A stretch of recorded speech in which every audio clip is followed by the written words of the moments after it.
ॐ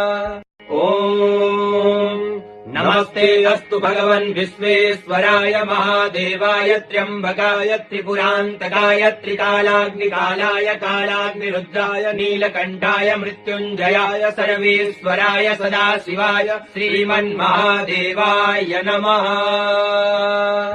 ॐ नमस्ते अस्तु भगवन् विश्वेश्वराय महादेवाय त्र्यम्बकाय त्रिपुरान्तकाय त्रिकालाग्निकालाय कालाग्निरुद्राय नीलकण्ठाय मृत्युञ्जयाय सर्वेश्वराय सदाशिवाय श्रीमन्महादेवाय नमः।